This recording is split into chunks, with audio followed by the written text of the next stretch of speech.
look at all these wonderful Indian corns, painted corn.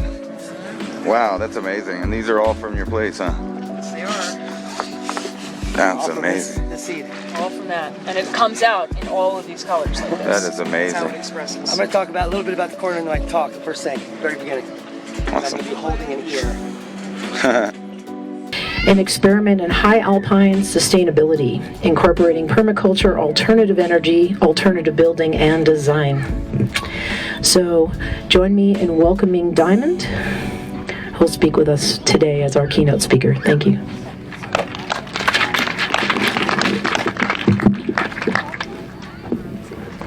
First of all, I'd like to thank the Crestone Energy Fair for inviting the Oppenheimer Ranch Project to come and speak at this event. How is my audio? Oh. Now, obviously, it's probably been said many times, to pull this off in such a short period of time is nothing short of a miracle. And let's put our hands together for the community that pulled this off.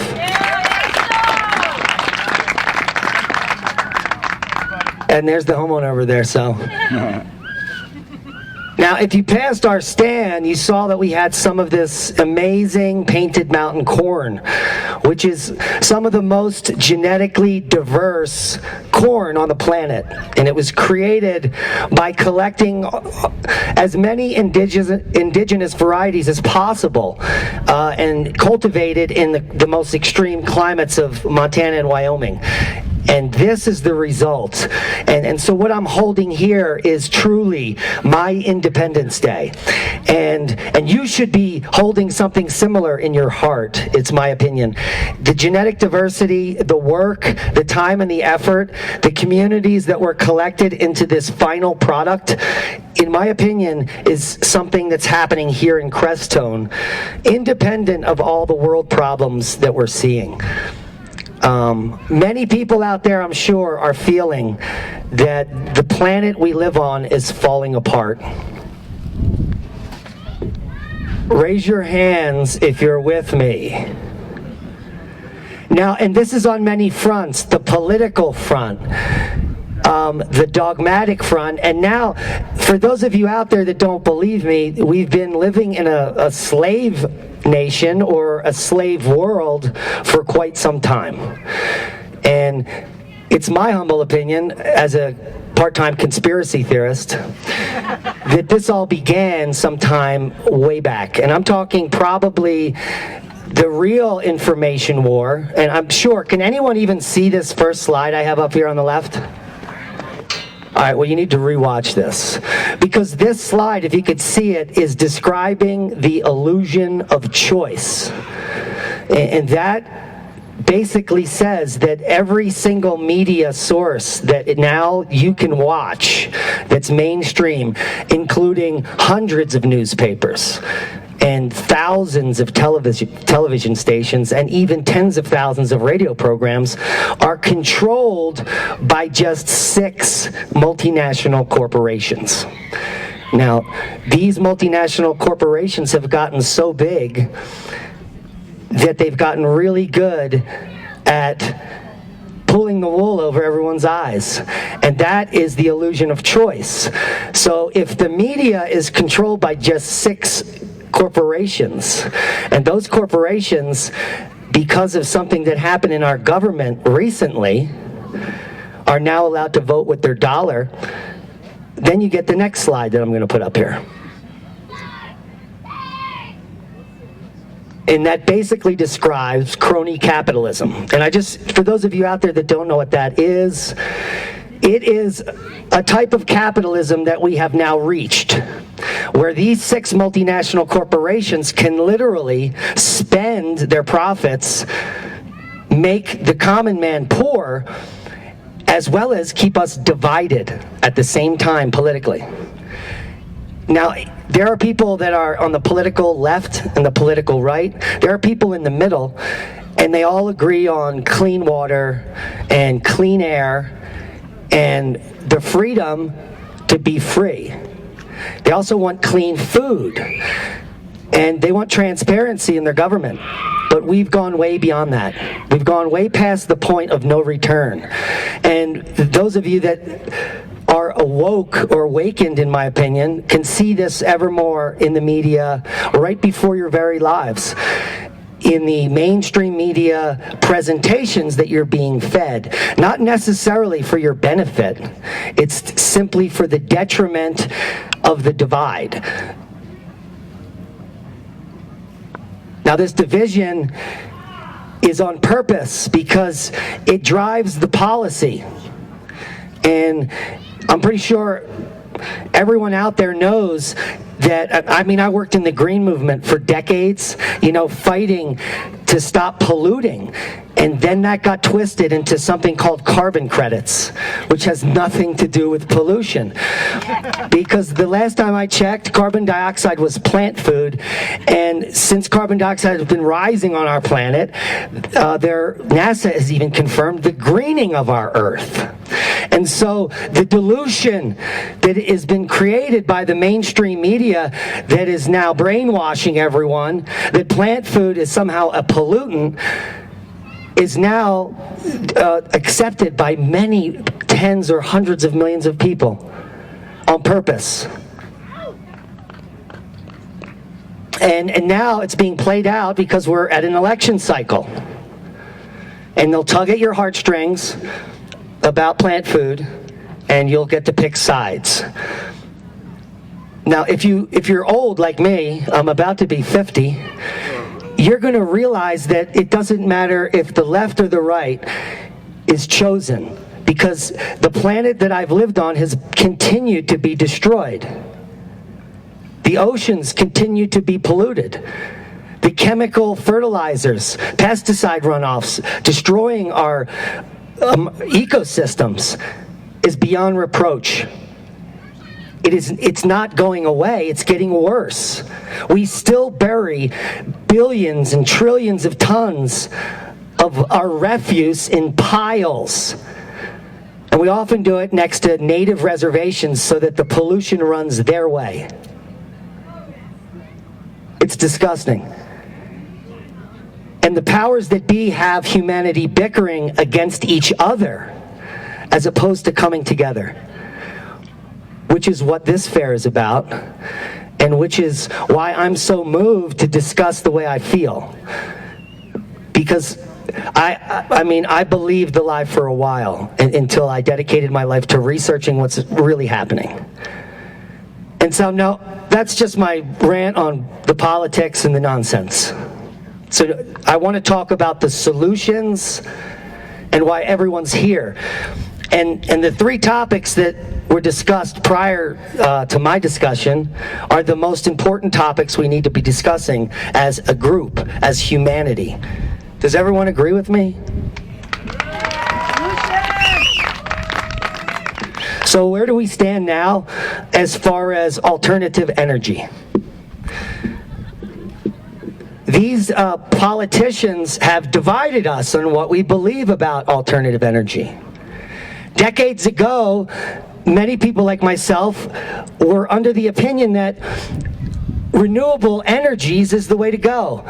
Wind turbines, micro hydro, photovoltaics, all these passive systems are the future.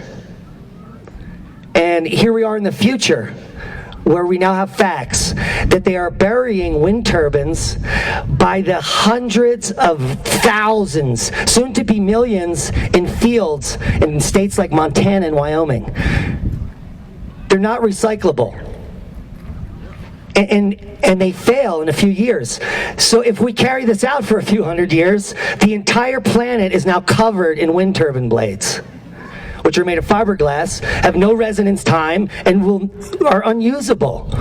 Literally, we could probably be making low-income housing out of each single blade put into the ground vertically.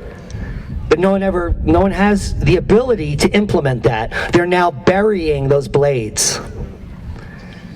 And photovoltaics, and don't get me started on the servos and the rare earth elements and the way that they're literally raping the planet in third world countries to mine those elements, polluting the waterways with no remediation practices. And so this is the green movement. And it includes photovoltaics, which are also unrecyclable, completely toxic.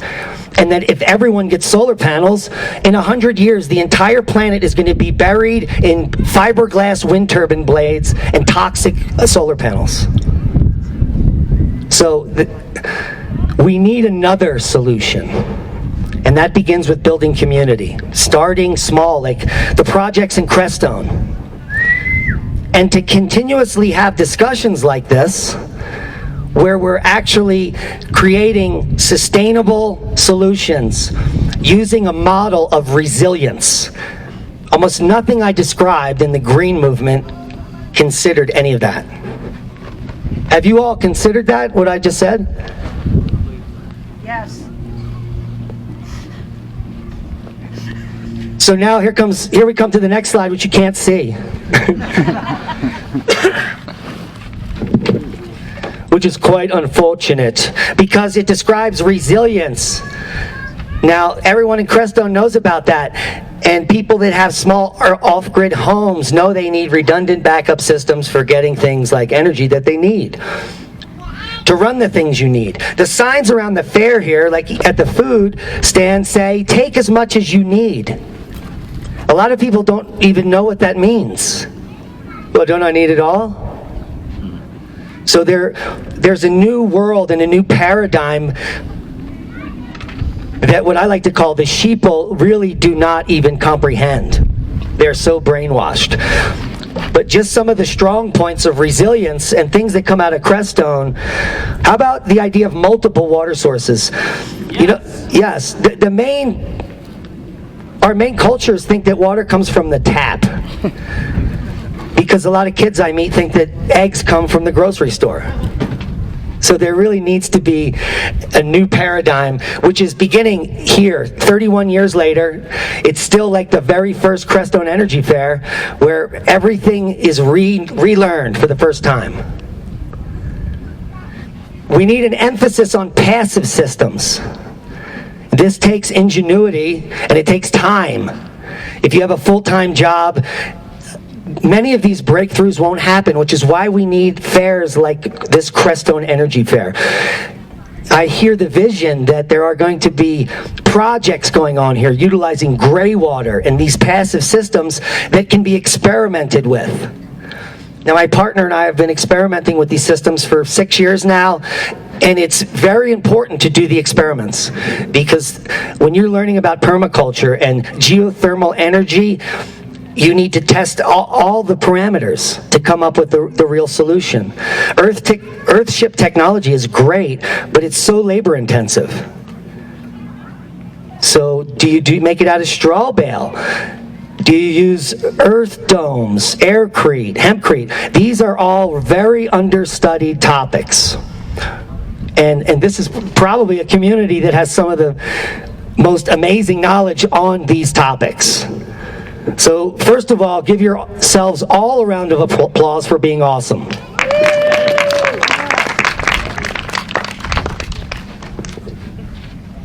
Now let's talk about sustainability. This fair is basically an example of that. The very first thing that you want to do to achieve sustainability is to reduce inputs. The power inputs. I think this whole fair is being run on a 9-volt battery.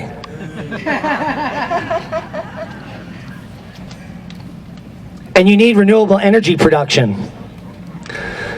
Unfortunately, they're using a generator back there. But it's so quiet, it's probably diesel. And biodiesel can be made as a renewable resource with waste oil. And it can be done in a 50-gallon barrel. And it's not taught in the schools. You probably have to pay a pretty penny to even find a class on that, biodiesel production. You know, what's taught in schools is that we're burning up oil and gas production, and that's another false paradigm, a dogma that we've been living with. There are new opportunities. There is a completely new way to live when you combine sustainability with resilience. And if you go look at any of my CIA monitored social media sites, you'll see that for almost a decade, under my profile picture, it says that permaculture is the solution. And in my opinion, that it is literally the solution to everything I just bitched and moaned about. Because permaculture is an ethical design model on how to live, which includes every loophole you may run into. And many of those loopholes that in our current paradigm we consider problems are actually benefits. And many of those loopholes in our society that we consider marginal are the most important. It's a completely new way of thinking. It's a model and a design of life. And you can apply it to anything. You can apply it to your relationship. You can apply it to your business model. You can apply it to how you're building your house, how you're setting up your farm design. You could probably use permaculture principles to design a clothing line. The possibilities are endless. And it's all based on, I think, something that we've all lost touch with. And that is nature. And on my channel, I've been imploring everyone about a very ancient practice of forest bathing. It's called Shinrin-yoku. And it's simply the act, it's literally how you go to permaculture university. You walk out into your favorite spot in the woods where there's multiple things going on. A stream usually helps, and then you start to observe deeply what is happening. A few mushrooms help, but and what you will find is amazing, especially if you approach it that way. Forest bathing. The forest will begin to teach you about things you've never known. If your mind is open, it will help you help yourself grow better fruits and vegetables at your house. It may even help you be less of an asshole. And I need a lot of that. I need a lot of that. The forest can teach you how to catch and store energy. It can teach you a lot. The forest can teach you how to obtain a yield, which then you replicate in your front yard. So if I was in a forest and I came across a huge patch of berries that were amazingly ripe and delicious, I would take notice of what's happening around those berries and want to replicate that in my permaculture design. And that's just, it doesn't come from a classroom. And we learn a lot about renewable resources from the forest. A lot of people are obsessed with composting. It's like turkey baking to them. It's amazing. There's special 8-foot anal thermometers you put right in the thing. Now, the most important thing that comes from forest bathing, in my opinion, is the spiritual awakening that occurs. A lot of people are looking for that moment, and they're on the cusp. They're searching for something. I was one of them. And in these times of deep reflection, especially when you're alone, it is the only and the most honest time that those things can occur, independent of self. And so I highly implore everyone to start learning about permaculture by simply walking into a forest. Now, design from patterns to details. We know that geometric patterns repeat all over in nature, and this is deeply connected to the spiritual connection to the energies in those places, which is individual for everyone. So you need to go out and experience what I'm saying yourself and come to your own conclusions. But these design elements are important to incorporate in our life, in my opinion. You can incorporate it into your architecture and your alternative building. You can even incorporate it into your alternative energy designs. So I think it's very important that we consider sacred geometry as it relates to nature. And then finally, I'd like to close on a few things.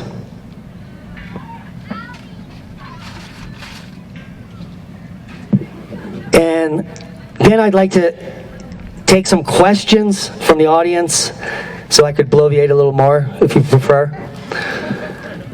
But I just want to say that how full my heart is right now.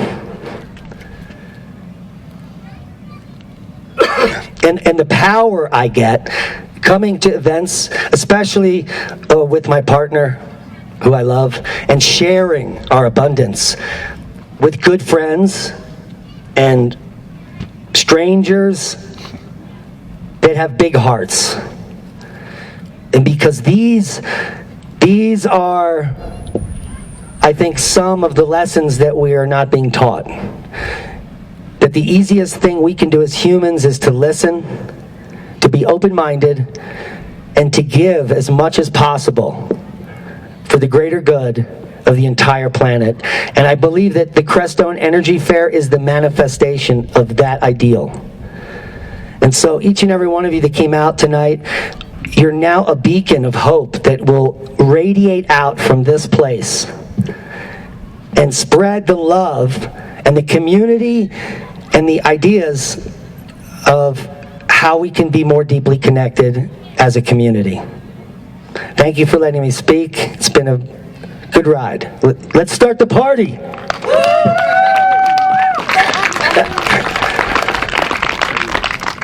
Does anybody have a burning desire to ask me a question? I do. Okay. You guys are from Pagosa Springs? We indeed are from Pagosa Springs. Okay, what do you think that we can do in Crestone to kind of embody more of what you're talking about?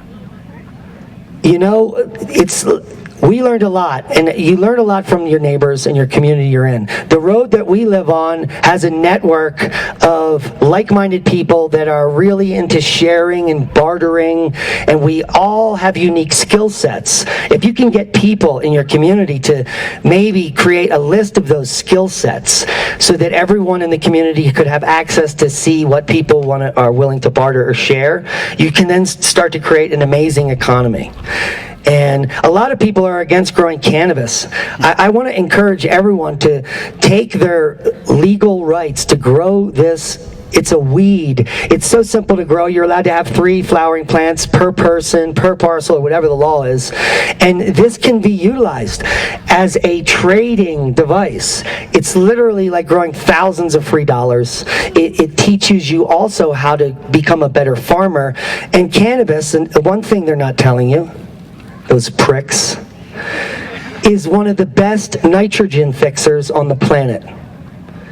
It surpasses legumes.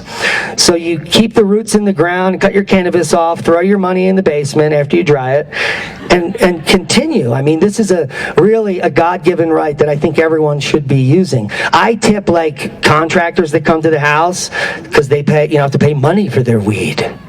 So it's really, I think, a benefit. You know, I'm a big advocate for weed. Yeah. I gave out a lot today. Thank you. Any other questions? Oh! Interesting question about the reality is that Hit a mic.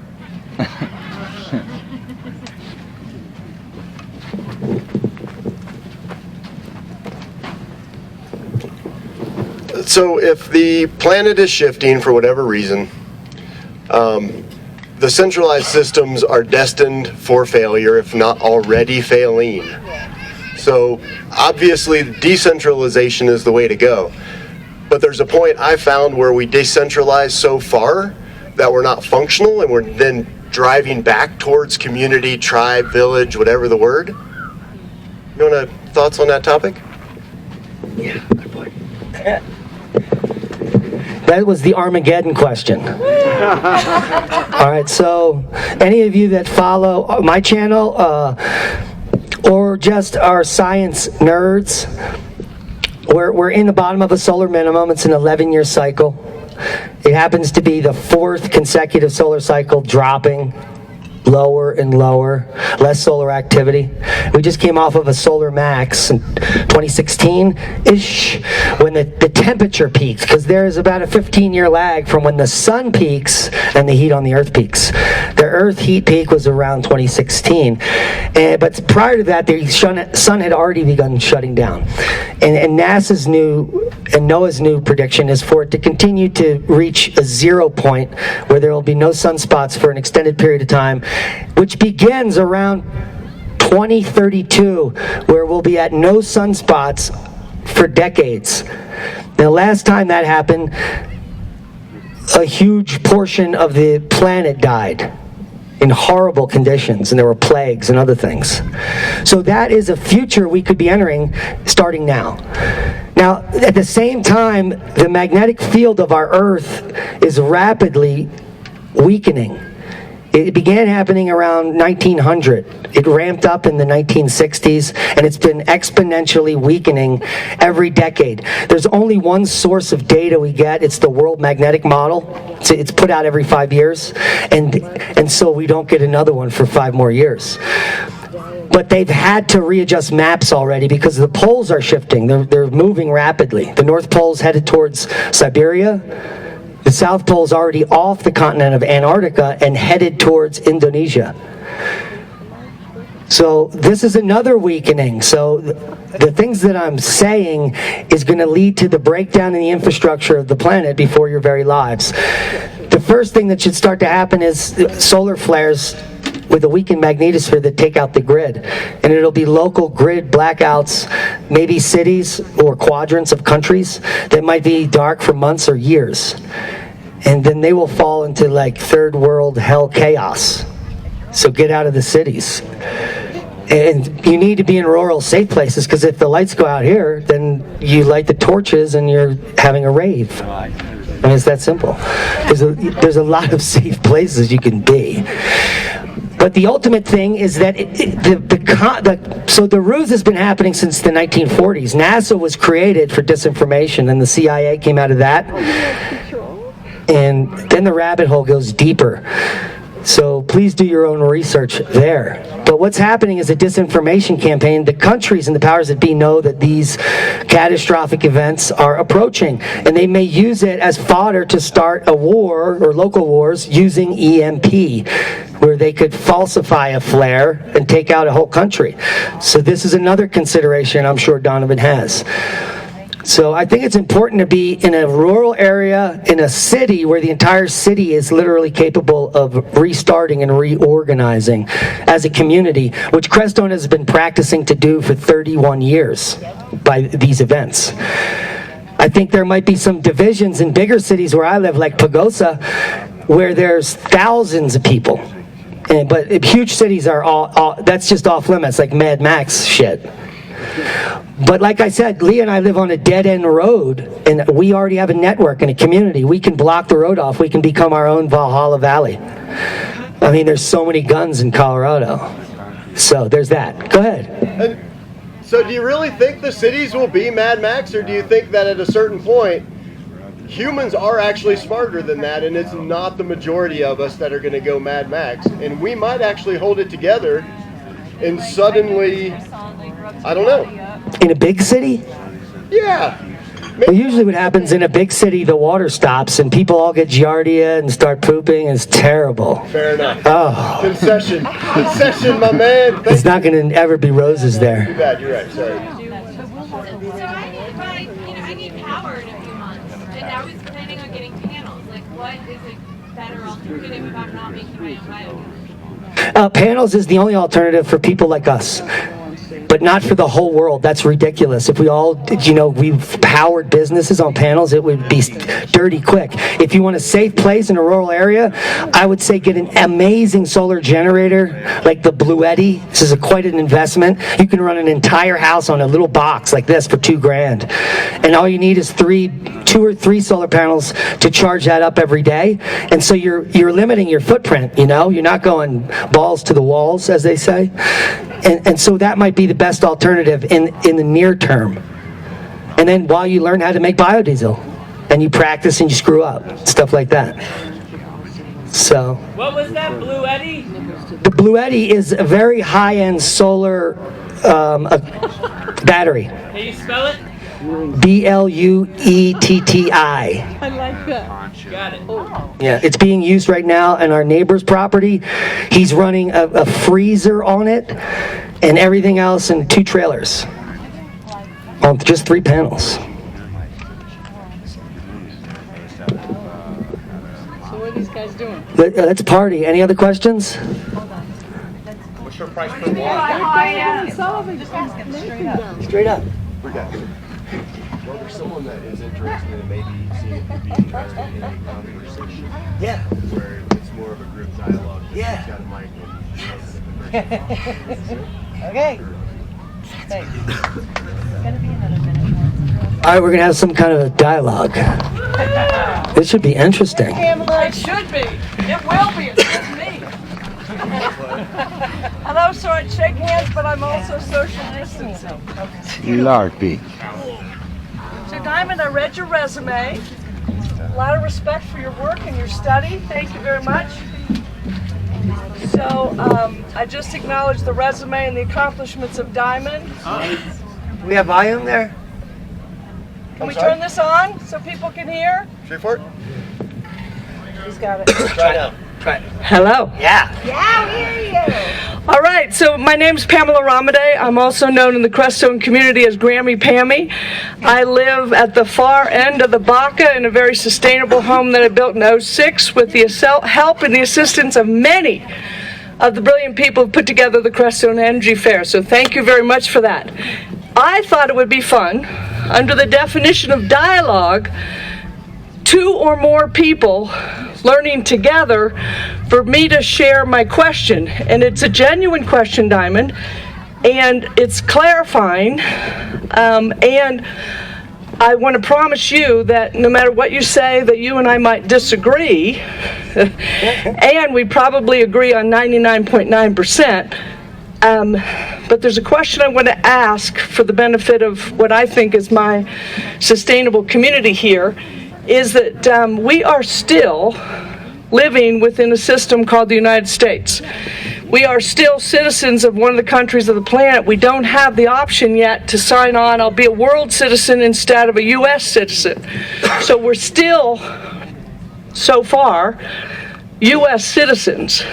In the beginning of your message, I was a little concerned that you're suggesting give up on being a U.S. citizen and not be fully engaged in our democratic process, which also includes educate yourself on the issues, figure out who has dedicated their life to upholding certain principles, including the freedom to express our beliefs around ecology and protecting the planet, and exercising our right to vote. So I'm not sure if you said, don't bother voting, it doesn't matter. No, I didn't. Thank you. Please clarify your position on Well, that. here's the problem. The 2-party system is part of the control mechanism. There are many other worthy choices, but they're just not allowed to gain traction. There's actually a Green Party that I was a member of for about a decade in Philadelphia that would actually help protect the planet from pollution. Yes. But they're just not, they're kept out, and so they create a political divide where you get to choose that side or this side. But either side, this side has a bunch of good stuff, but half of that shit I don't like. And this side's got a bunch of, but half of that shit I don't like. But why can't I choose the one I like? Because you're not allowed. Yeah, it is a 2-party system. So this is really what I found, because I worked in politics for a while, is that the best way to affect your local systems is by supporting local government, because Yes. those are actual representative democracies where you can get results. Yes. Yeah, so that's my position. Nice. Vote locally. Yes. And when you get your ballot, it's going to have politicians local that you maybe have had the privilege to know and meet, and then it's going to have the national who are also backed tremendously internationally by a whole lot of money. And it's your civic duty, just as much as it's your duty to protect the planet, is to protect the governmental systems that control our ability to protect the planet. So Do your homework. Figure out which of those two candidates, Trump or Biden, is going to support your values and your principles so that you continue to have freedom of choice on how to live, whether it's sustainably on the earth or whether, something else happens. That's my view. Well said. Thank you. All right, it's been a pleasure, guys. Thank you for inviting me, and I'll see you next year.